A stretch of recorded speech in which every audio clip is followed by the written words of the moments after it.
Iya, mohon izin. Assalamualaikum warahmatullahi wabarakatuh. Alhamdulillah. Jadi kita hari ini podcast bersama dengan Bapak Dr. Rusman Yakub di kediaman beliau. Nih boleh kita sapa beliau, teman-teman YouTube. Jadi beliau ini adalah anggota DPRD di Provinsi Kaltim, Kalimantan Timur. Kita di sini akan bincang-bincang dan membahas tentang kepemudaan, keorganisasian, dan hal-hal yang berkaitan dengan pemuda, khususnya pemuda yang ada di wilayah Kalimantan Timur. Kurang lebih begitu, Pak ya. Oke. Jadi saya nanti akan tanya jawab dengan Bapak tuh terkait hal tersebut.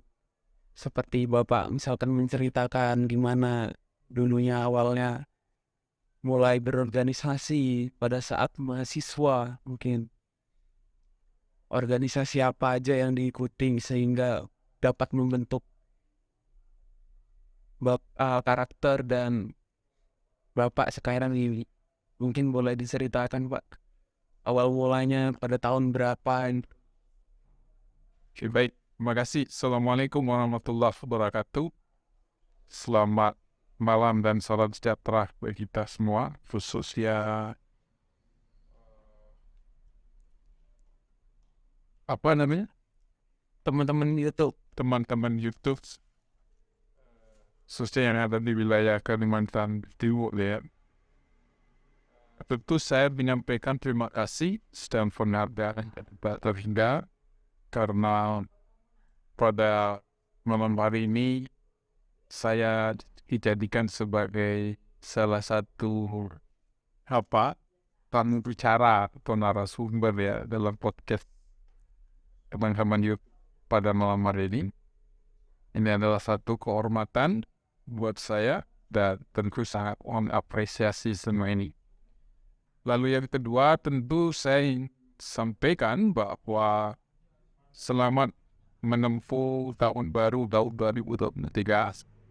Mudah-mudahan tahun 2023 ini menjadi momentum bagi kita untuk bisa keluar dari berbagai permasalahan dan persoalan kehidupan, baik dari kehidupan kebangsaan dan kenegaraan kita, karena kita tahu bahwa nyaris 3 tahun lamanya kita dilanda oleh satu persoalan global, yaitu terjadinya COVID-19 dan semua membatasi kehidupan sosial kita. Dan alhamdulillah menjelang akhir tahun kemarin, kepala negara kita, Presiden Republik Indonesia Pak Jokowi mencabut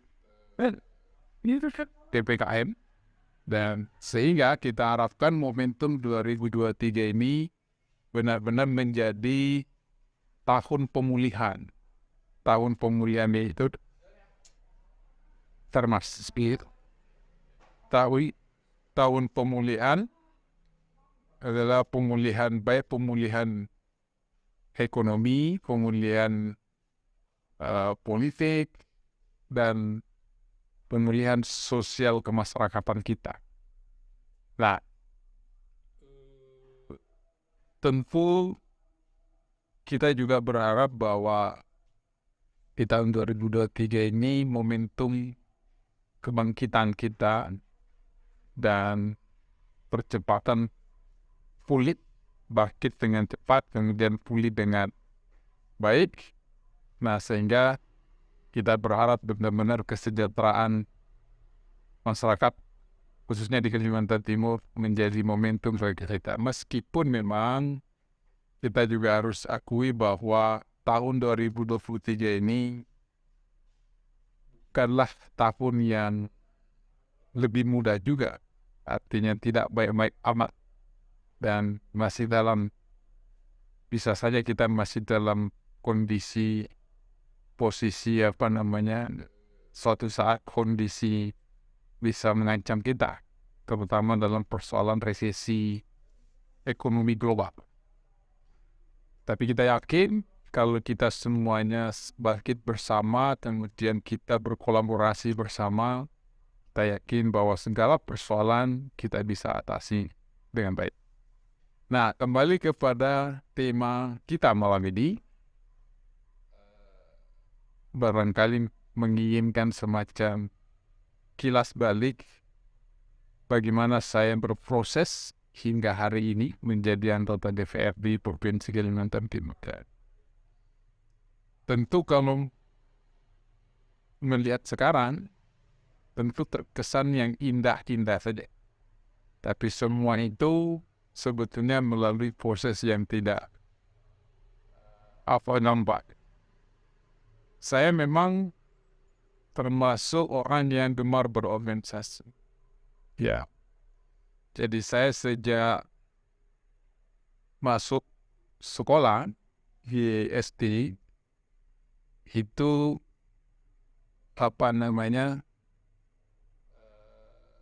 sudah orang banyak mengatakan, teman-teman saya mengatakan bahwa memang ada bibit untuk berorganisasi. Kenapa? Karena memang sejak kelas 3 SD itu sudah jadi ketua kelas atau jadi semacam wakil ketua kelas segala macam itu. Kemudian lain di SMP sudah aktif di OSIS, kemudian aktif di Palang Merah Remaja, VMR segala macam.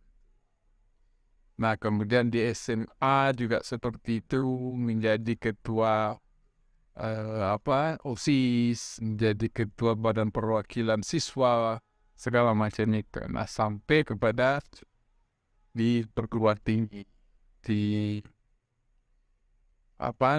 di kampus, menjadi ketua HMJ, Himpunan Mahasiswa Jurusan, kemudian menjadi pengurus Senat, pengurus Badan Perwakilan Mahasiswa, sampai pada satu puncak karir tertinggi saya di universitas itu di waktu kuliah adalah menjadi Ketua Senat Mahasiswa Universitas Melawarman tahun 1993-1994. Dan dari situ sebetulnya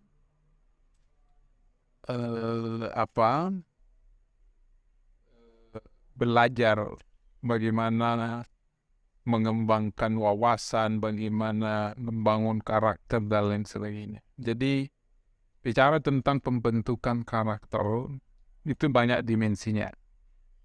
Jadi pertama memang tentu dari bagaimana kita mempelajari ilmu pengetahuan, kemudian dididik oleh guru, kemudian belajar dengan lingkungan sosial dan berorganisasi gitu ya.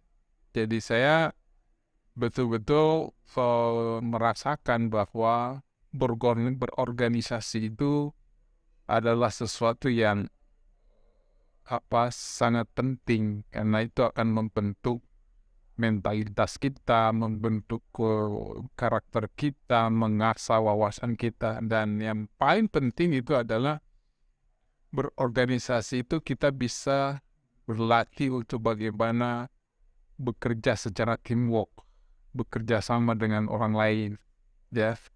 Jadi apalagi dengan hari ini, di mana dunia diselimuti dengan kemajuan teknologi dan informasi dan berbagai produk-produk teknologi yang begitu modern, sehingga memerlukan pola hidup yang kolaboratif. Tidak ada satupun manusia hari ini bisa hidup sendiri, harus membangun berkolaborasi dengan yang lain, begitu. Nah, saya cerita bahwa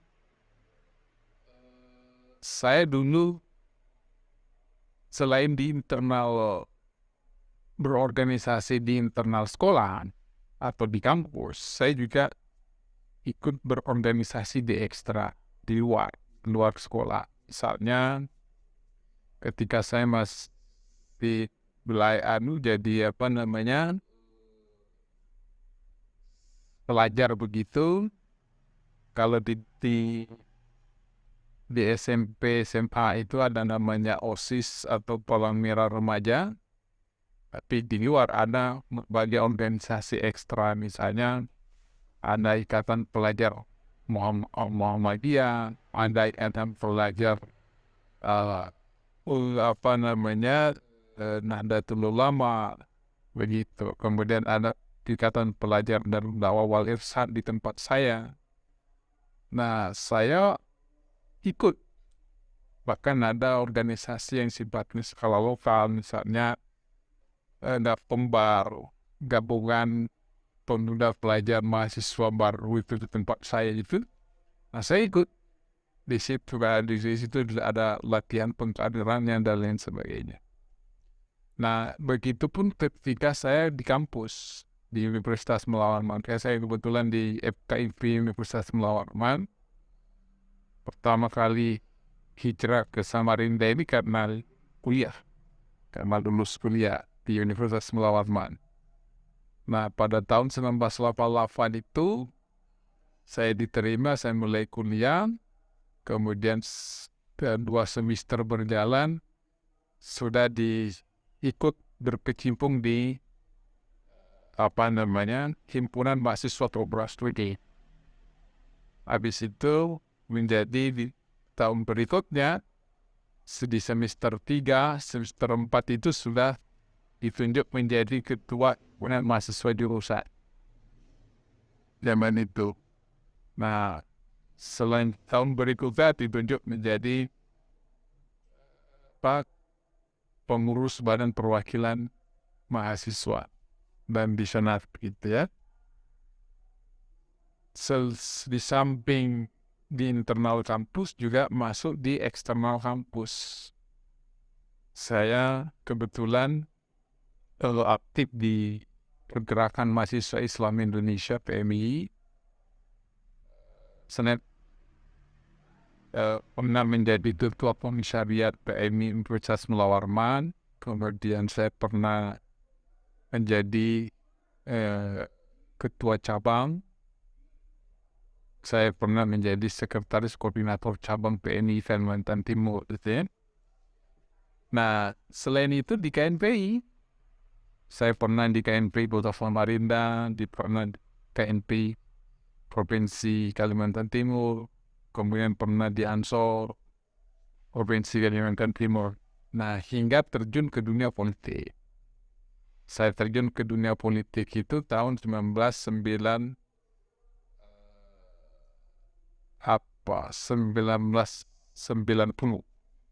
Saya sudah menjadi volunteer. Di pemilu 19 itu saya sudah menjadi relawan di Partai Persatuan Pembangunan. Jadi saya ini dulu juga tukang bagi kaos zaman itu. Bahkan saya ini tukang sablon kaos partai tukang bagikan kaos pembagian. Nah, kemudian puncaknya pada pemilu 97, saya diminta oleh para senior di Partai Persatuan Pembangunan untuk mencalonkan diri sebagai calon anggota legislatif DPRD Kota. Saya waktu itu sih tidak ada persiapan sama sekali. Dan waktu itu tidak ada niatan sebetulnya untuk ini. Tapi karena waktu itu panggilan senior-senior untuk ikut memenuhi kuota pencalonan, ya saya akhirnya nothing tulus saja ikut masukkan berkas kemudian diusulkan. Entah memang sudah takdirnya atau seperti apa ya, awal-awalam ya, tahun 97 itu. Kenapa terjadi ada tragedi nasional, tanda kutip, zaman Orde Baru, di mana waktu itu Megawati terpilih sebagai Ketua Umum Partai Demokrasi Indonesia sebelum ada PDIP, Partai Demokrasi Indonesia, oleh rezim Orde Baru itu ditolak, tidak diterima. Sehingga terjadilah gejolak di PDI zaman itu.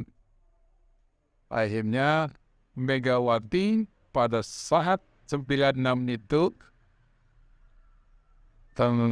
karena dia ditolak oleh rezim Orde Baru untuk memimpin PDI, maka oleh Megawati seluruh gerbongnya itu menyatakan, mendeklarasikan namanya Mega Bintang,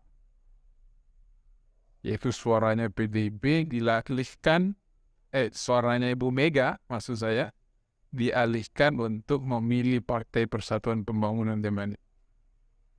Yang di atas kertas pemilu 97 itu P3 nggak mungkin dapat 14 kursi kalau normal. Karena kenapa? Zaman Orde Baru itu nggak ada ceritanya partai politik itu menang. Pasti Golkar yang menang zaman itu gitu loh. Tapi karena ya itu juga menjadi kekuasaan Tuhan, kekuasaan Allah mungkin begitu. Dan itulah awal-awal pemilu terakhir dan cikal bakal runtuhnya rezim Orde Baru. Nah, karena terjadilah Mega Bintang pemilu 97, maka yang tadinya suara P3 itu hanya 6 kursi di DPRD, di DPRD Kota Samarinda, itu akhirnya karena karena Mega Bintang itu tadi dapat kursi 14. Sementara saya urutan 12. Ini saya hal itulah mengantarkan pertama saya masuk parlemen. Pertama kali saya masuk menjadi anggota DPR itu pemilu 1997. Dan waktu itu P3 dapat 14 kursi, dan itu bersamaan dengan Pak almarhum Pak Haji dari Palarat.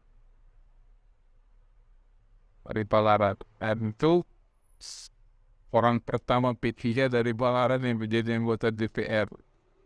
Cuma nih, hingga sekarang. Jadi saya di DPRD menjadi anggota DPRD itu alhamdulillah sudah jalan 27 tahun. Mulai tahun 97, saya di DPRD kota itu 3 periode, hitungannya 12 tahun. Karena pemilu 97 itu hanya 2 tahun karena reformasi, karena mestinya berakhirnya 97 itu ke 2022. Tapi karena terpotong, pemilu lagi 99. Nah, saya dan sekarang di DPRD Provinsi Kaltim, ini periode ketiga saya. Mudah-mudahan berjalan sampai akhir di 2024. Nah itu sebetulnya proses kelahiran tapak sejarah hingga hari ini sebagai menjadi anggota DPR. Ya mudah-mudahan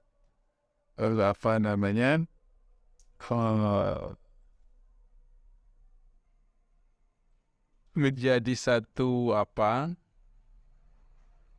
bahan penguat atau bahan motivasi bagi anak-anak muda lah. Artinya memang begini, tidak ada sesuatu yang sifatnya itu instan bisa kita dapatkan. Semuanya by proses. Lalu yang kedua adalah tidak ada ruginya untuk berorganisasi. Ya, bahkan dengan berorganisasi itulah justru melahirkan sesuatu lebih dibanding dengan yang tidak berorganisasi. Itu akan kelihatan dari sisi kualitas. Jadi saya berharap kepada anak-anak muda sekarang jangan pernah mengabaikan yang namanya berorganisasi. Yang penting patokannya adalah jangan sampai kita terlena berorganisasi tetapi urusan masa depan dan pendidikan kita from the ballet itu yang salah. Ya, jadi kalau kita punya pendidikan yang bagus, kemudian ditopang lagi dengan pengalaman berorganisasi, maka itu akan berlipat-lipat karakter kita. Kemudian yang selanjutnya saya ingin pesankan kepada anak-anak muda bahwa jangan pernah menuntut bahwa apa sih manfaat langsung yang didapatkan dari organisasi. Ya, jadi kalau mau tahu dan mau merasakan dan mau menikmati apa manfaatnya berorganisasi, tunggu 5-10 tahun kemudian. Ya, misalnya gini, kalau Anda sekarang berorganisasi pada usia di mana Anda SMP, SMA, perguruan tinggi, itu memang tidak akan pernah menemukan bagaimana apa hasilnya berorganisasi itu begitu. Tapi nanti setelah bertarung dalam kehidupan bebas, dalam kehidupan sosial kita, dalam bekerja, dalam dunia kerja, kemudian merintis kehidupan itu, maka itu akan baru terasa di mana manfaatnya berorganisasi. Karena pasti orang yang punya background berorganisasi yang kuat pasti akan lebih menonjol dibanding dengan orang yang tidak pernah berorganisasi. Karena kenapa di berorganisasi itu kita ditempa mental kita. Kita diuji, kita bertarung dengan berbagai dimensi pengalaman. Karena di berorganisasi itu, di situ kan adalah arena latihan, menguji mental. Bagaimana kita kenali orang, bagaimana kita bekerja sama dengan orang, bagaimana dicurangi, bagaimana bertarung secara terhormat, bagaimana bersaing dengan ini. Itu semua. Ya, jadi di situ akan arena latihan di organisasi. Ketika kita keluar dari frame berorganisasi, masuk kepada dunia persaingan yang nyata, wah kita udah siap. Dan gitu. Itu sebetulnya manfaat daripada berorganisasi. Nah, mudah-mudahan itu bisa menginspirasi. Jadi, hendaknya anak-anak muda itu selagi masih di jalur menempuh pendidikan atau masih ini ada waktu, manfaatkanlah berorganisasi.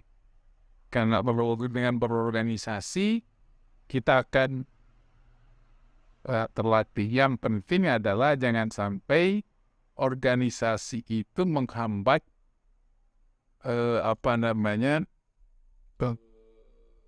kehidupan keseharian kita, apalagi masa depan. Jadi organisasi itu adalah sibarat obat suplemen lah ya, obat suplemen bagi kehidupan. Jadi itu. Ya, itulah teman-teman nih. Kilas balik dari perjalanan Bapak Esminia Puk, bagaimana ia mulai berorganisasi sejak duduk di bangku sekolah hingga pada saat perguruan tinggi. Itu bisa menjadi bentuk contoh buat kita yang masih sekolah, kuliah untuk mengikuti jejak beliau.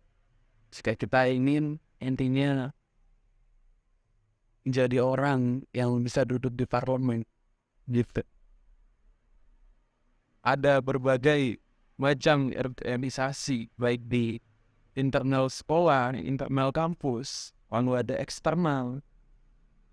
Organisasi-organisasi tersebutlah yang nantinya akan membentuk karakter kita. Lalu kemudian bagaimana Pak untuk apa program yang diadakan oleh anggota Dewan itu untuk kepemudaan? Oh ya, Lalu bagaimana supaya kita ini bisa menjadi pemuda yang berprestasi, dapat misalkan nanti dari provinsi sebagai pemuda pelopor berprestasi ini, apa yang gagasan apa yang harus kita lakukan, misalkan seperti itu. ya jadi gini, di DPR itu memang sifatnya membuat kebijakan. Kebijakan itu bisa dalam bentuk regulasi, kebijakan itu juga bisa dalam bentuk program. Nah, karena di DPR itu adalah lembaga politik, maka dia tidak melakukan kegiatan-kegiatan sifatnya eksekutorial. Jadi dia hanya sifatnya memproduk kebijakan. Nah, oleh karena itu, kita di DPRD Provinsi Kalimantan Timur 2002 yang lalu, ada beberapa paket kebijakan dalam bentuk regulasi yang kita luncurkan, kita sepakati bersama dengan Pak Gubernur. Salah satunya adalah Perda tentang pelayanan kepemudaan. Kenapa ada Perda ini? Karena kita ingin mendorong para pemuda dan mahasiswa kita untuk benar-benar menjadi pemuda yang tangguh, menjadi pemuda yang pelopor, menjadi pemuda yang punya karakter dan punya wawasan kebangsaan tentunya. Nah, pertanyaannya kemudian bagaimana cara mengimplementasikannya? Maka itu, untuk mengimplementasikannya, maka pemerintah dalam hal ini eksekutif yang nanti akan menerjemahkannya dalam bentuk berbagai program. Misalnya begini, di Dinas Pemuda dan Olahraga, itu nanti ada bagaimana mendorong lahirnya pemuda kreatif. Ya kan, bagaimana mendorong lahirnya pemuda yang berprestasi, baik dari persoalan dalam hal dunia pendidikan maupun dari sisi keterampilan. Ya, apalagi sekarang pemerintah kita itu mendorong betul yang namanya ekonomi kreatif. Maka itu kita dorong gerakan ekonomi kreatif ini betul-betul bagaimana anak-anak muda kita, anak-anak milenial kita itu memiliki produktivitas yang tinggi. Karena di tahun 2030 sampai 2045 itu adalah puncak di mana kita memiliki yang namanya bonus demografi. Bonus demografi itu adalah usia produktif bangsa ini dari umur 30 sampai dengan 45 tahun. Ya, dari usia produktif kita harapkan itu benar-benar pada fase itu semua anak-anak generasi milenial kita itu benar-benar produktif. Nah, untuk melahirkan bonus demografi itu tidak bisa hanya jadi di Dinas Pemuda dan Olahraga itu ya bagaimana dia mencetak pemuda yang kreatif. Tentu dengan pemuda kreatif itu basisnya adalah bagaimana anak-anak muda itu diberi keterampilan, diberi bekal, kemudian bagaimana dia dibangun mentalnya, dia mental pejuang, dia mental petarung, bukan mental cengeng. Gitu. Jadi meskipun dia misalnya punya keterampilan, tapi kalau secara mentalitas rapuh, tidak tahan banting, tidak tahan godaan, dan lain sebagainya, maka itu tidak ada artinya.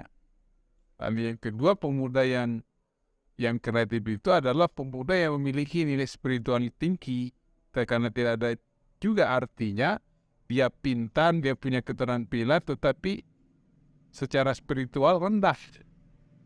Jadi juga memang harus maka itu tadi pentingnya juga salah satunya adalah berorganisasi tadi, karena itu adalah terbangun karakter. Yang kedua adalah dia sehat secara fisik gitu. Maka itu juga ke depan anak-anak muda kita itu didorong juga untuk berprestasi di bidang keolahragaan, ya kan? Nah, bagaimana dengan yang lain, misalnya di tempat-tempat lain, di program-program lain itu banyak. Misalnya tadi anak-anak mahasiswa kita dorong untuk semaksimal mungkin melahirkan generasi-generasi pemikir. Begitu. Jadi itu kita dorong betul. Nah, dalam bentuk program dan kegiatan itu memang itu adalah ranahnya eksekutif. Dengan harapan tahun 2030 sampai 2045 itu bonus demografi itu benar-benar kita secara maksimal dan kita mendapatkan keuntungan. Tapi kalau tidak didesain dari sekarang, tidak kita bentuk dari sekarang, maka itu juga risikonya justru di bonus demografi di 2030-2045 itu malah justru menjadi beban. Itu kita tidak mau. Karena tadi standar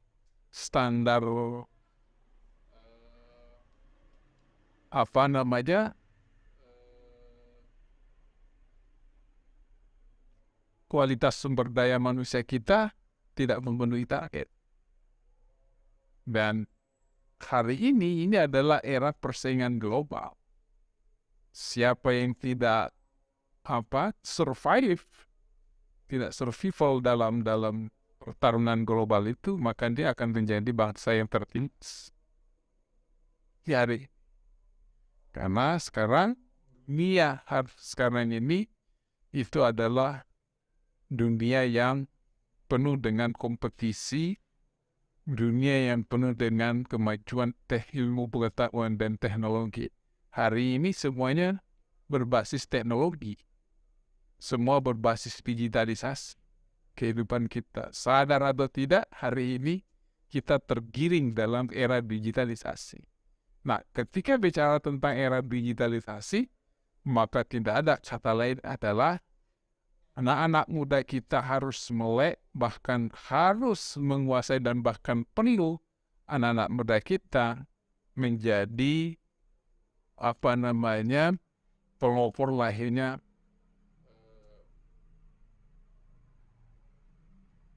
karya-karya teknologi terbaru. Sekarang mestinya kita dorong anak-anak milenial kita untuk menjadi mesin pencipta lahirnya temuan-temuan baru dalam kemajuan ilmu pengetahuan dan teknologi. Tetapi tetap akar masalahnya dibentengi dengan bagaimana penguatan karakter spiritualnya, penguatan nilai-nilai spiritualnya. Maka itu nilai-nilai agama, apapun agamanya dia, itu harus juga berseiringan dengan penguatan secara mentalitas. Karena nggak ada artinya teknologi dikuasai, tetapi tidak dibarengi dengan keimanan yang kuat, nilai-nilai spiritual keagamaan yang kuat, maka itu bisa menyalahgunakan ilmu pengetahuan untuk hal-hal yang negatif.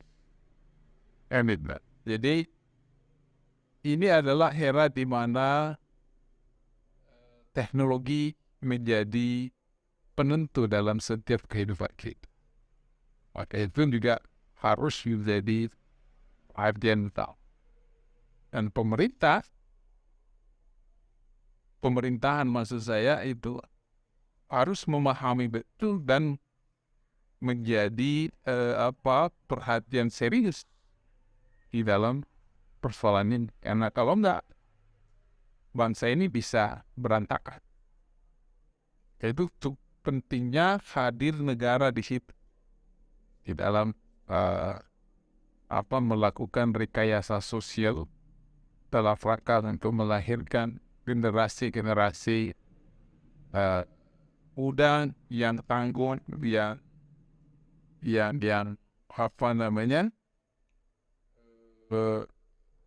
berpikir inovatif, berpikir kreatif, cerdas, dan menguasai ilmu pengetahuan dan teknologi. Itu yang paling penting. Nah, itu tadi Bapak Rusman telah memberikan suatu wawasan atau bentuk pemahaman kepada kita tentang peluang ke depannya, apalagi generasi milenial saat ini nantinya akan mendapatkan bonus demografi. Begitu. Kita harus sebagai anak muda harus mempersiapkannya sedini mungkin, teman-teman. Buat kita, terus teman-teman kita, adik-adik kita juga kita arahkan kemampuan kita di bidang apa, misalkan di bidang keolahragaan, di bidang pendidikan, atau di bidang ilmu pengetahuan dan teknologi, keterampilan-keterampilan yang sehingga dari kita nantinya akan memiliki suatu value atau nilai jual. Apalagi yang mana kita tahu sekarang kita juga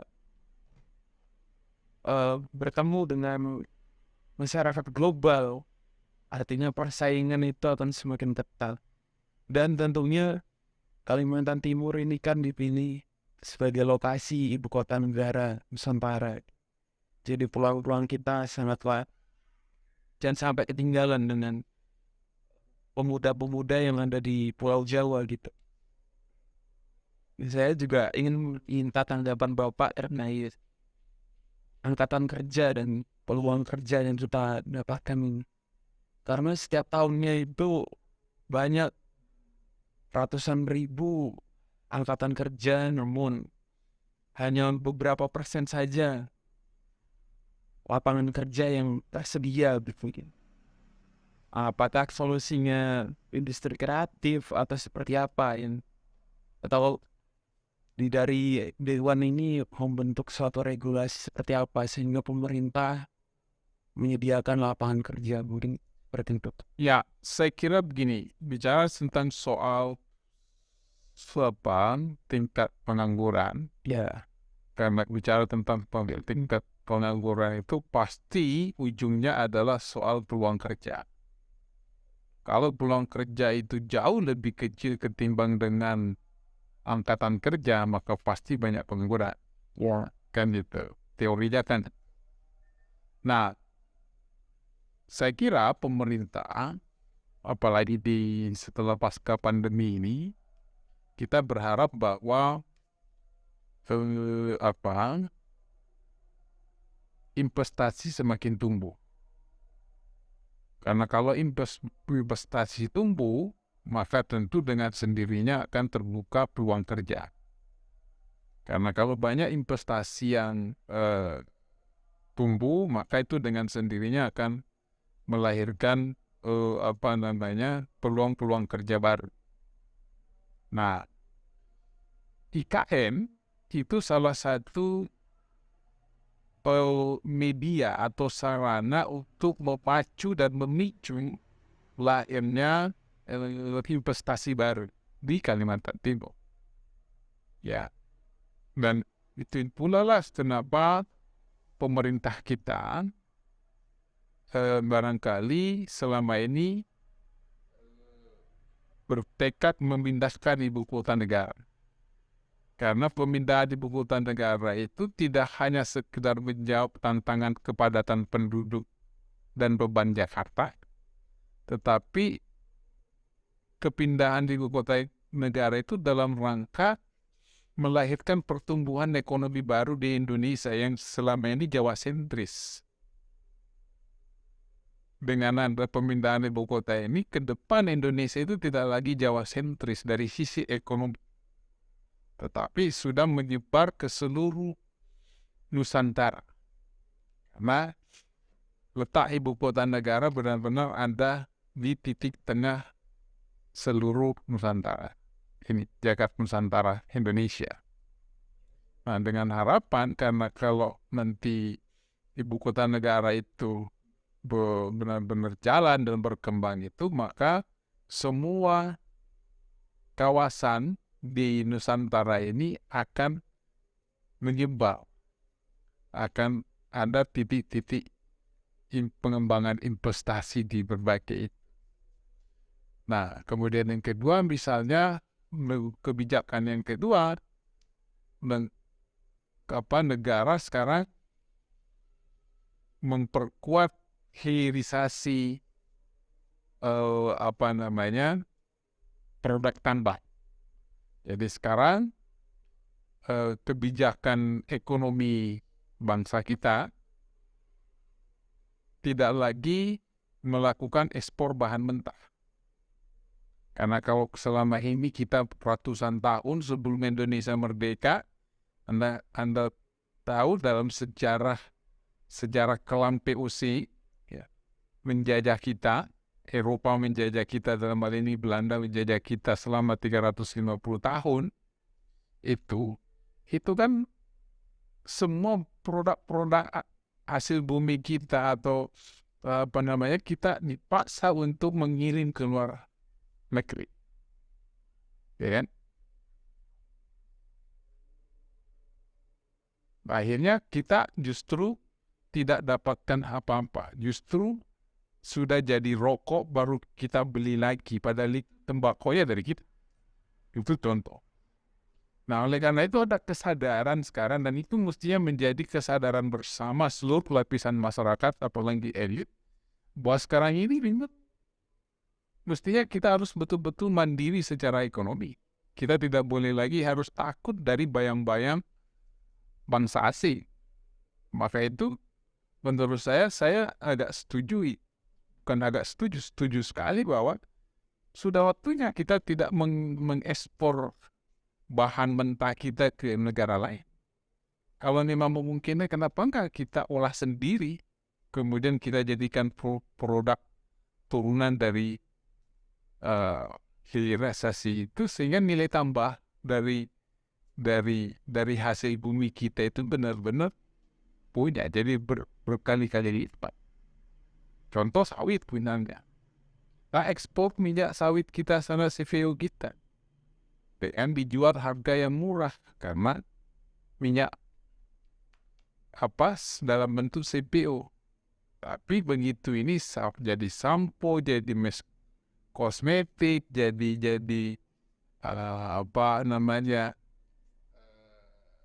minyak dalam bentuk kemasan, justru orang lain yang produk, kita beli lagi kan. Bahan dasarnya dari kita, tapi kita justru membeli mahal dari produk hilirisasi. Jadi saya kira ini konsep, jadi maka itu dengan banyaknya investasi itu tadi bermunculan, maka dengan sendirinya akan terbuka lapangan kerja baru. Ya kan? Dengan adanya lapangan kerja baru itulah, maka dengan sendirinya serapan tenaga kerja akan lebih terbuka. Kalau tidak ada investasi, maka dengan sendirinya serapan tenaga kerja pasti nggak ada juga. Rendah kan? Maka itu pengangguran. Nah, kalau terjadi pengangguran, maka secara otomatis kan masyarakat tidak punya pendapatan. Kalau masyarakat tidak punya pendapatan, maka apa ujungnya? Miskin kan? Kan gitu. Tapi kalau ada mata pencaharian, ada pekerjaan rakyat itu, rakyat ada pekerjaannya, maka pasti dapat ada pendapatan kan? Kalau ada pendapatan berarti ada konsumsi. Bisa berbelanja, bisa makan. Orang membutuhkan makanan itu, bisa konsumsi itu, berarti ekonomi jalan kan? Banyak turunannya. Transportasi jalan, ya kan? Iya. Berarti ada distribusi barang, ada pergerakan manusia dan lain sebagainya. Sehingga ekonomi tumbuh. Itulah esensi kesejahteraan. Nah, lalu cara yang kedua bagaimana? Selain investasi tumbuh, didorong pula yang namanya wira swasta, berwirausaha. Artinya jauh lebih baik sebetulnya orang yang bekerja mencari pekerjaan ketimbang lebih bagus sebetulnya kalau orang berwirausaha, ya, selain bisa melahirkan pendapatan bagi dirinya sendiri, tapi dia memberikan juga pendapatan bagi orang lain. Kan kalau orang berwirausaha itu bisa merekrut orang, ketimbang dia misalnya jadi pekerja biasa kan. Hanya masalahnya memang tidak semudah yang kita ucapkan. Harus ada perangkat-perangkat yang harus disiapkan. Siapa yang menyiapkan? Tentu negara. Siapa negara? Pemerintah yang dimandatkan oleh negara. Maka itu pemerintahan harus turun, harus hadir di situ. Bagaimana cara hadirnya? Pemerintah harus memberi akses permodalan.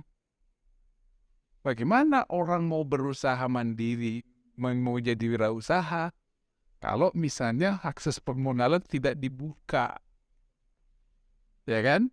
Misalnya persyaratan untuk mendapatkan modal harus lebih ringan. Maka itu harus ada regulasi. Siapa yang membuat regulasi? Itu pemerintah. Itu pentingnya ada pemerintah di situ. Karena dialah yang mengatur itu. Gitu. Misalnya Anda berwirausaha, punya modal, buka usaha. Nah, ini kan bisa mempekerjakan orang. Itu jauh lebih bagus sebetulnya ketimbang. Tapi investasi itu dunia industri tetap kita dorong gitu ya. Jadi itu cara-caranya, teorinya begitu ya. Meskipun memang praktiknya bisa saja ini. Maka itu di dalam tata kelola pemerintahan itu, ya kondusivitas suatu negara itu sangat menentukan. Tidak boleh ada gejolak politik yang terlalu berlebihan dan berkepanjangan. Karena kalau tidak stabil di negara itu, bagaimana bisa berinvestasi? Bagaimana ekonomi bisa tumbuh dan berjalan? Maka itu harus saling menjaga. Rakyat juga harus mendukung kebijakan-kebijakan pemerintah yang penting. Tata kelola pemerintah itu harus dikontrol secara ketat supaya tidak salah arah dalam menjalankannya. DPR sebagai lembaga yang diamanatkan oleh rakyat sebagai lembaga kontrol itu harus memsikapi itu, ya. Jadi begitulah teman-teman solusi-solusinya dalam kita menghadapi ke depannya ini. Jadi ada investasi, lalu kita bisa berwira swasta, membuka lapangan pekerjaan baru misalkan. Jadi kita punya karya-karya atau inovasi-inovasi yang bisa diberikan. Dalam hal ini juga diperlukan dukungan dari pemerintah. Seperti permodalan, kita dikasih akses yang mudah untuk mendapatkan modal dalam membuka usaha. Itu juga menjadi hal yang mendukung dan tetap terbuka. Nah, mungkin kurang lebih seperti itu podcast kita hari ini bersama Bapak Dr. Rosman Yakub. di rumah beliau. Mungkin ada hal-hal lain yang ingin disampaikan, Pak. Ya, saya kira cukup, tapi yang paling penting adalah bahwa kita berharap bahwa dunia hari ini tidaklah baik-baik amat, tetapi tidak sengeri-ngeri amat juga. Yang paling penting adalah bagaimana kita punya sikap dan rasa optimisme yang kuat. Yang penting tidak berlebihan begitu, rasa optimisme yang kuat, tapi tentu dengan dibarengi dengan bagaimana kemampuan yang kita miliki begitu ya, harus kita sesuaikan. Nah, yang kedua adalah kita dorong kepada seluruh warga masyarakat kita, khususnya anak-anak muda, untuk betul-betul memanfaatkan waktu, memanfaatkan momentum sebaik mungkin untuk berkarya, untuk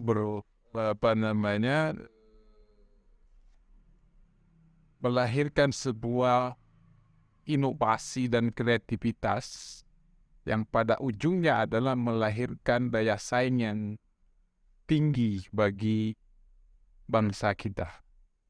Karena bangsa yang kuat, bangsa yang dihormati di pergaulan dunia internasional itu adalah ketika rakyatnya memiliki semangat juang yang tinggi, memiliki daya saing yang tinggi, maka itu akan dengan sendirinya menjadi bangsa petarung. Dan saya kira bangsa Indonesia adalah bangsa petarung, bukan bangsa pecundang. Itu teman-teman, closing statement dari beliau. Saya sampaikan, terima kasih sudah menonton podcast kali ini di channel Ardianisfu, podcast Ardianisfu Entertainment bersama dengan Bapak Dr. Rusman Yakub. Wassalamualaikum warahmatullahi wabarakatuh.